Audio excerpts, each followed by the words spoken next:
Greetings and salutations, everyone. My name is Kiorkof, and welcome to my YouTube channel. Today, we're talking about 6 must-draft wide receivers for the 2023 fantasy football season.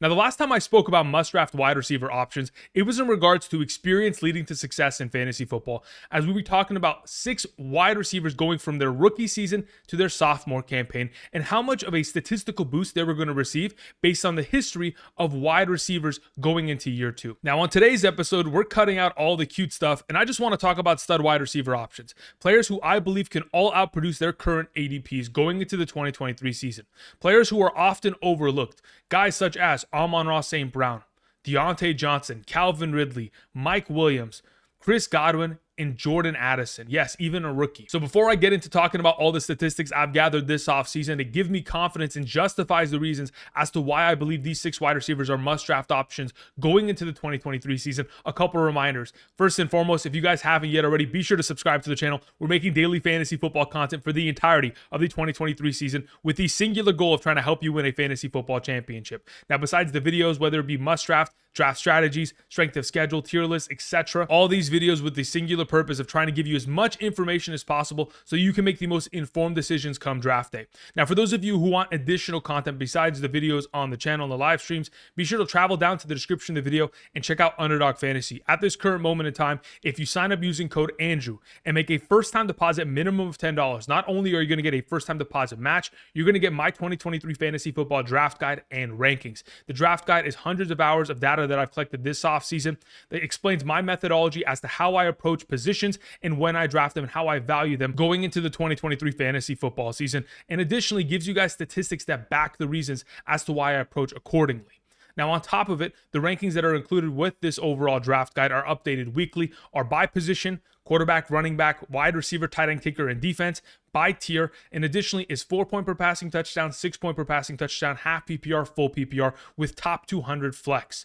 Everything that you could possibly want included in this draft guide. I'll also be updating this draft guide once every week over the entire course of August, so that regardless of when you're drafting, you're up to date. The next update will be coming out Saturday morning, so keep an eye out for that. It may end up in your spam folder, but it will be titled Andrew Kiorkof Updated Draft Guide, so keep an eye out for that, which will include all the different changes, the injuries, the trades, the signings that have taken place in the last couple days. Now, if you guys want more information, again, we're going to continue to get that every single Sunday morning from weeks 1 through 18, as I'll be sending you additional rankings per week by position, by tier, flex, half PPR, full PPR, so that besides supporting you during this offseason, during draft season, I want to support you to try to capture a 2023 fantasy football championship by sending you as many rankings as I can every single Sunday morning so that you can make the best overall decisions.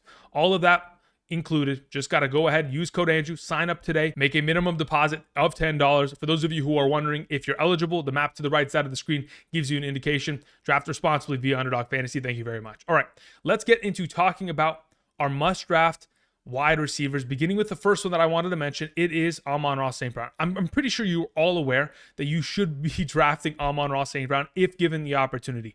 Currently, via Underdog Fantasy, he has an ADP of 13.3, which is wide receiver 8 coming off the board, while on ESPN Fantasy, he's currently sitting at an ADP of player number 18 off the board and wide receiver 9. So pretty much in the same range in terms of wide receiver, but for some reason, the wide receiver position, of course, isn't being valued as highly, as running backs are certainly coming off the board far quicker. So if you're given an opportunity in your own home league to draft AMON-RA St. Brown in that second round, specifically in the late second round, you should absolutely be doing so. Amongst all wide receivers in their first 2 seasons, AMON-RA St. Brown has had 196 receptions. He's in the conversation with Justin Jefferson and Michael Thomas in terms of most receptions within the first 2 years of a career. AMON-RA St. Brown has been a special player, and it all started back in 2021, weeks 13 through 18, as throughout that span of time, he was averaging 20.93 half PPR fantasy points per game and was dominating. He went into 2022 and did not slow down. From weeks 1 through 3, prior to his injury, was averaging 20.53 fantasy points per game throughout the first 3 games of the season. Unfortunately, the injury did hamstring him, for lack of a better term. He then returned from injury in week 8. So from weeks 8 through 18, averaged 13.5 half PPR fantasy points per game. So when we approach the 2023 season with the assumption that he's fully healthy, and there really isn't much target competition within this offense. Jameson Williams is going to be suspended for the first 6 games of the season. Additionally, we have a vacated target allotment of 111 targets that were gone ahead and spread out to Jamal Williams, DJ Chark, and TJ Hawkinson, who are no longer within this offense. In the last 2 seasons, when TJ Hawkinson has been out of the lineup, AMON-RA St. Brown has averaged 16.25 half PPR fantasy points per game. Now, when you go ahead and give him a huge volume of opportunity, he has been able to deliver. Since week 13 of the 2021 season, in games in which Amon-Ra St. Brown has been able to get 6 or more receptions, just to give you some perspective, he's been able to accomplish that in 18 of the last 20 games. That's a 90% success rate of 6 or more catches in a game. In those contests, averaging 17.77 half PPR fantasy points per game. Last season, the Detroit Lions made a huge step forward on all aspects, whether it's passing or rushing. As an offense, we're number 10 amongst all teams in the National Football League in terms of wide receiver targets, number 8 in wide receiver receptions, number 8 in wide receiver receiving yards, and number 15 in wide receiver receiving touchdowns. Overall, they're getting their wide receivers opportunities, and considering there really isn't any more target competition in comparison to someone like Amon-Ra St. Brown within this offense, running out there with guys like, Josh Reynolds and Marvin Jones Jr., he is the de facto number 1 of this offense. Last season, in the healthy games in which he played, he garnered a 30.02% target percentage in terms of targets per route run. Last season, he had a 2.4 yards per route run average, which is 8 amongst all wide receiver options last season, was number 8 amongst all receiving options in terms of yards after the catch with 544, while also having a 73% catch rate. He's one of the best in the league, and he's going to dominate this upcoming season. When you take into account that there's no longer a Jamal Williams within this offense, let me just put this into perspective. Jared Goff last season had the second most passing touchdowns inside the 10-yard line, 20 total, only behind Patrick Mahomes. The Lions' rushing attack amongst all teams in the National Football League, they had 61 rushing attempts inside the 10-yard line, second to only the Eagles. They had 19 rushing touchdowns accumulated from those 61 rushing attempts inside the 10-yard line. A lot of those opportunities are going to go in the direction of someone like, David Montgomery, Jahmyr Gibbs, maybe Sam Laporta if he steps up as that number 1 tight end. But I anticipate to see a lot of opportunity go in the direction of Amon-Ra St. Brown and him to find a lot more success down in the red zone, which will absolutely elevate his fantasy performance, making him a must-draft option. Moving on, let's talk about Calvin Ridley, a player that currently sits at an ADP of 24.9 on Underdog Fantasy, the 25th player off the board. End of the second round, not bad. Currently sitting as wide receiver 14. I currently have him, ranked higher than wide receiver 14. But when you go ahead and travel to a place like ESPN and look at their ADP, he is currently player number 44 off the board and has an ADP of wide receiver 20. At this point, that's no longer a bargain. That's just stealing from your league mates. And that's the point. You want to steal as many fantastic players away from them, so when you approach your 2023 fantasy football season, you can find success. Now, in comparison to all the other wide receivers that are sitting within this range, Calvin Ridley really has shown the ability to be a top-tier wide receiver in comparison. I mean, you got to remember, going back to 2020, he was the number 4 overall wide receiver in fantasy football with Matt Ryan, but he was able to accumulate 90 receptions, 1,374 receiving yards, and 9 receiving touchdowns for a total of 236.5 fantasy points in a half PPR scoring format. Within that season, averaging 16.5 fantasy points per game within the 14 games that he played. Obviously, incredible production. In that season, 13 of those 14 games consisted of 7 or more targets. In those games, averaging 17.75 fantasy points per game. With opportunity comes success in fantasy football. You guys hear me say that all the time. So the question is he going to garner enough opportunity within this offense who already has established receivers like, Christian Kirk, Zay Jones, and of course, Evan Ingram? I understand there is concerns there, but take this into account. There is a target vacancy of 102 total targets for Marvin Jones Jr. and, of course, a couple backup tight ends who are no longer with the organization. If we're going to assume Calvin Ridley is going to absorb the 81 total targets that Marvin Jones had last season, and then he digs into the work of Zay Jones, who accumulated 121 targets. That is a lot. Christian Kirk had 133, but even if we leave Christian Kirk alone, I think there's a very high likelihood that we could see Calvin Ridley finish the 2023 season with 140 targets under his belt. A wide receiver who's going to exclusively play on the outside in 2020, played 88.2% of his snaps out wide. It's not going to, mesh with anything that Christian Kirk does, considering Christian Kirk has played 75% of his offensive snaps for the Jaguars in the slot position. Overall, the fact that you're adding a premier wide receiver to an offense that is on the rise, especially with a quarterback entering year 3. I've talked about this in the past.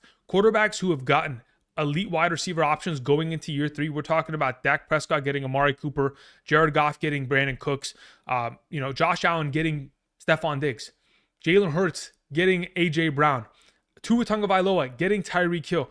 We have seen over the last couple seasons, year 3 quarterbacks who get a wide receiver make significant strides. Now, to specifically actualize those numbers, we're talking about an 11% boost in passing yards, 18% boost in passing touchdowns, 10% boost in rushing yards, 10% boost in rushing touchdowns, and an 11% boost in total fantasy points for that quarterback within that given year, getting that year 3 jump along with a stud wide receiver.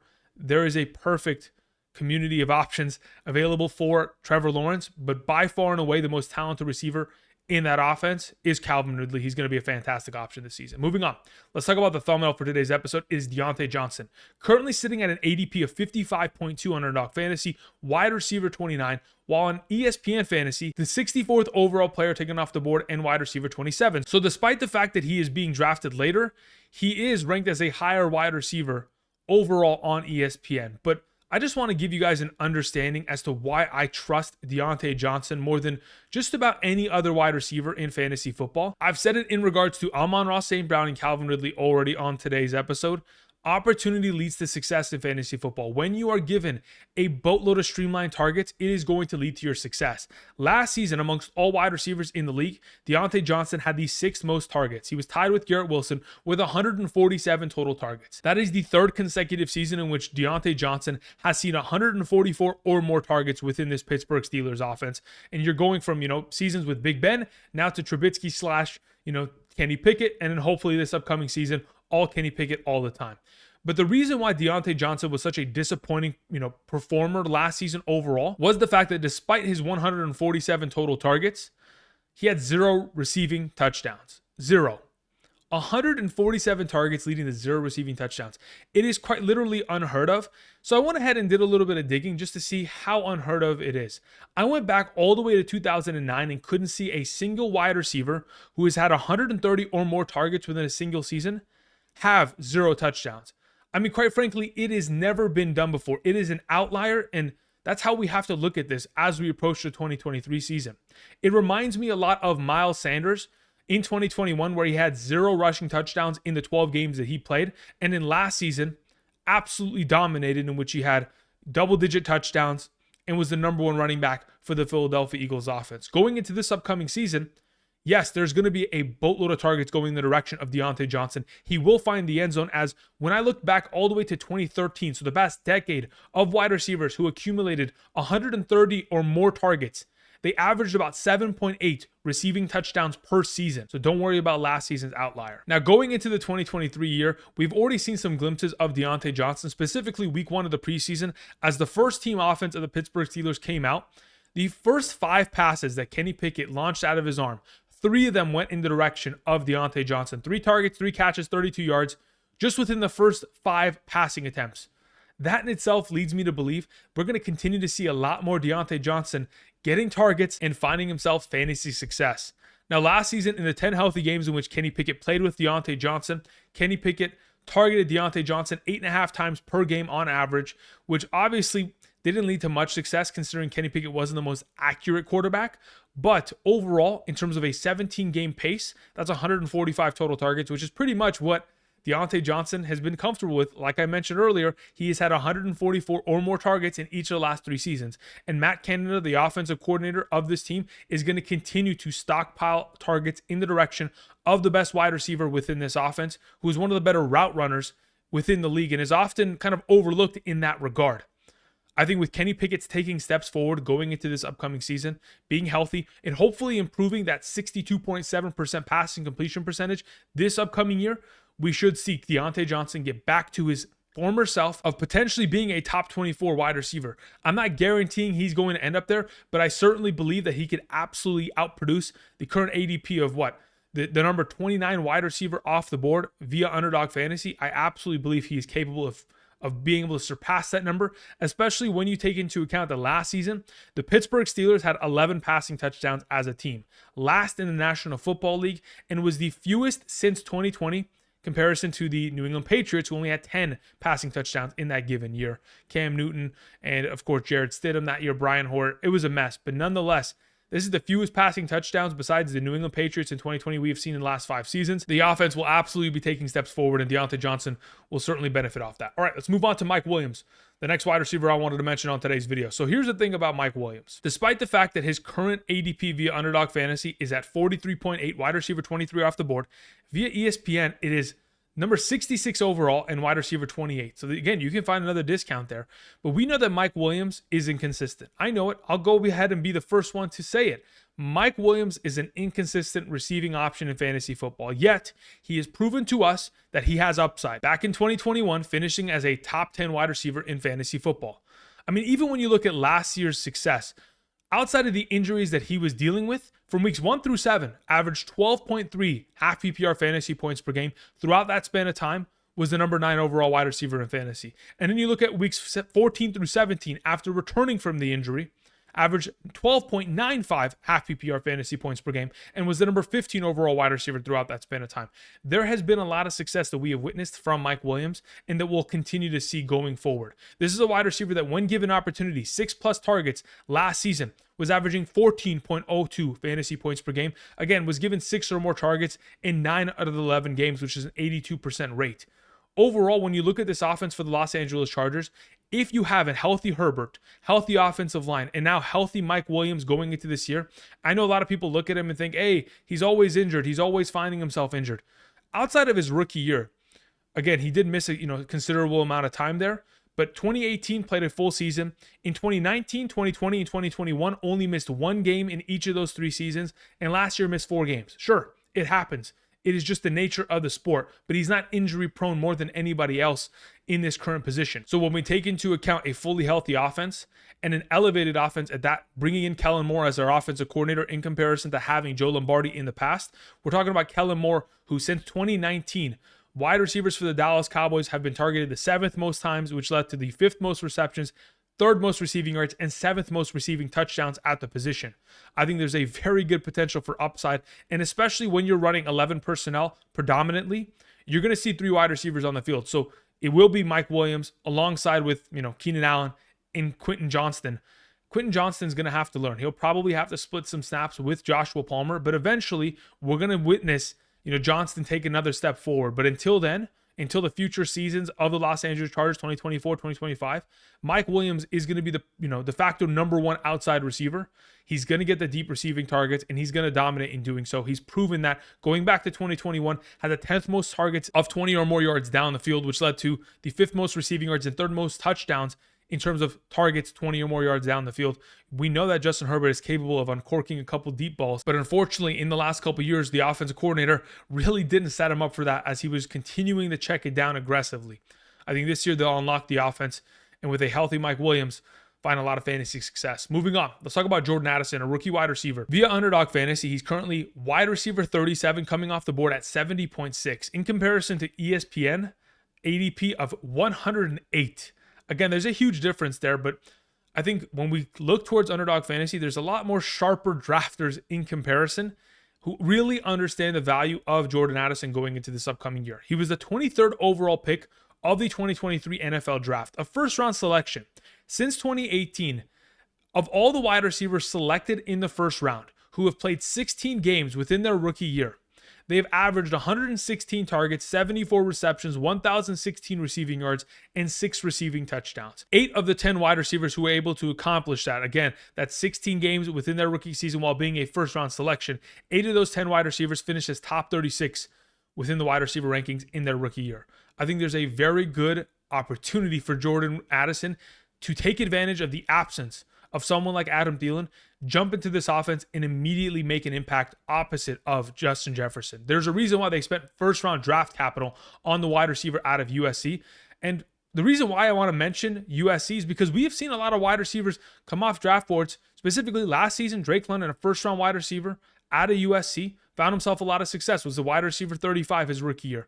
We go back to AMON-RA St. Brown, his rookie season. Even though he was slept on and drafted far later than he should have been, he was the wide receiver 21 within his rookie year. Michael Pittman Jr., another one of these USC wide receivers that was drafted recently in 2020. His rookie year obviously still had to compete with T.Y. Hilton, finished as the wide receiver 81, didn't find much success, but there are other wide receiver examples that have come out of USC, like a Juju Smith-Schuster back in 2017, despite being opposite of Antonio Brown, was the wide receiver 16 his rookie season. In an offense that loves to throw the ball. I mean, the Minnesota Vikings, amongst all teams in the National Football League, in the last 3 seasons, have targeted their wide receivers the 10th most times, that have led to the 9th most receptions, 4th most receiving yards, and 3rd most receiving touchdowns. That's all within multiple offensive coordinators in different range. Now, when we're talking about the Kevin O'Connell, regime within the Minnesota Vikings, this is an offense that threw the ball the 3rd highest rate amongst all teams in the National Football League last season. But when we go ahead and look at the opportunities that are going to be available, the lion's share of the opportunity comes from the vacancy of Adam Thielen no longer being within this offense. Adam Thielen, who was the number 8 wide receiver in 2020, averaging 7.2 targets per game. In 2021 was the wide receiver 28, averaging 7.3 targets per game. And last season was the wide receiver 30, averaging 6.5 targets per game. Adam Thielen has scored 30 receiving touchdowns in the last 3 seasons. Adam Thielen has seen 53 total red zone targets that led to 25 receiving touchdowns in just the last 3 seasons alone. Jordan Addison has a lot of potential. He can immediately come in and have a Calvin Ridley-esque rookie season where he finds the end zone a bunch of times, in correlation with getting himself an ample amount of receiving work via targets, via receptions, via receiving yards, because we know he's a capable receiving option to do so. He'll still have to compete with Justin Jefferson, TJ Hawkinson, who are getting the lion's share of work, and another receiver like KJ Osborne, but I'm not really worried about KJ Osborne. In the last 2 seasons, finished as the wide receiver 38 and wide receiver 45, averaging about 5 targets per game. He's going to continue to get his work, especially considering this offense will probably utilize a lot of 11 personnel. But if they want to change it up and go to 12 personnel and you have 2 tight ends on the field, Jordan Addison will be starting over KJ Osborne soon enough within the season, to the point to where Addison has a lot of fantasy value going forward. All right, moving on. Let's talk about the last wide receiver I wanted to mention. It is Chris Godwin, who currently sits at an ADP of 60.4, wide receiver 31 off the board. In comparison to ESPN Fantasy, this is the first time ESPN Fantasy, both in terms of ADP coming off the board, 59, and wide receiver off the board at number 26. It's ahead of Underdog Fantasy, which is a little interesting. Maybe that is a bad sign, but in my mind, I don't see much risk with Chris Godwin. Obviously, coming off of the Tom Brady era in Tampa Bay, an offense that targeted their wide receivers the 2nd most times, had the 2nd most receptions, 2nd most receiving yards, 4th most receiving touchdowns over the course of the last 3 seasons, an offense that had the 2nd most passing yards at the quarterback position amongst all teams other than the Kansas City Chiefs since 2020. We know there's a lot of upside here. And going from Tom Brady to Baker Mayfield definitely is going to make a difference. Chris Godwin, Mike Evans, they no longer will have the upside of being top 12 options. But this gives me Tyler Lockett, kind of Geno Smith vibes from the 2022 season, specifically because Russell Wilson left the Seattle Seahawks. Many people expected Tyler Lockett and DK Metcalf to have significantly lesser value based on the fact that the quarterback sending them the ball isn't as polished and certainly wasn't going to be able to meet that level that Russell Wilson had set as a standard. As we all witnessed, Geno Smith balled out, and I'm not saying that Baker Mayfield has the potential to completely take over the league, but when you take into account the fact that the Seahawks quarterback coach in 2022, Dave Canales, is now currently the offensive coordinator of the Tampa Bay Buccaneers, a guy that was able to completely transform Geno Smith's career within 1 season, has the opportunity of doing so with Baker Mayfield this year. A quarterback like Baker Mayfield from 2018 through 2022 had a minimum of 3,700 passing yards and 22 passing touchdowns in each of those 3 seasons, and was able to elevate a number 1 wide receiver option like Jarvis Landry in both 2018 and 2019. Throughout those 2 years, Jarvis Landry averaged 144 targets, 82 catches, 1,075 receiving yards, and 5 receiving touchdowns. Within those 2 seasons and a half PPR, finished as wide receiver 19 and wide receiver 13, while playing from the slot position about 70% of the time, which again, that's exactly where Chris Godwin's going to be sitting. Last season, played 73% of the offensive snaps from the slot. The year prior, 70.4%. He's a wide receiver that was open on 58% of the total targets that he had last season. He is a pretty good wide receiver, to say the very least, and we've witnessed that. And now that you no longer have Russell Gage within this offense, unfortunately, having sustained a season-ending injury just the other day, there is potential. You got to remember, Chris Godwin's best overall statistical season is 2019. His quarterback, Jameis Winston, wasn't even with Tom Brady. Going back to 2019, in the 14 games, 86 receptions on 120 targets, 1,333 receiving yards, 9 receiving touchdowns, was the number 2 wide receiver in fantasy that year. This wide receiver core is often being slept on. A receiving group that has the second easiest strength of schedule at the position going into 2023, and another year removed from the ACL injury. And sure, the ACL injury isn't as impactful for wide receivers, but I can assure you it's making a huge difference going into another year, not having to rehab in the offseason, not having to finally get comfortable running routes. I think Chris Godwin's a fantastic option and a must-draft prospect. That's going to cover it for me today. Thank you, everybody, for watching and listening. For those of you who haven't yet already, be sure to subscribe to the channel. Again, we're making daily fantasy football content for the number one purpose of giving you as much information as possible so that you can go ahead, set yourself up for success on draft day, and win some 2023 fantasy football championships. Again, for those of you who want rankings, the draft guide, all of that, this offseason. Be sure to head down to the description, click on the link, and travel over to Underdog Fantasy. You'll get the draft guide, the draft rankings, and rankings every single Sunday morning from weeks 1 through 18 sent from my email to yours. All you got to do, sign up using code Andrew and make a first-time deposit minimum of $10. Thank you, everybody, for watching, and until tomorrow, I'll see you guys. Peace.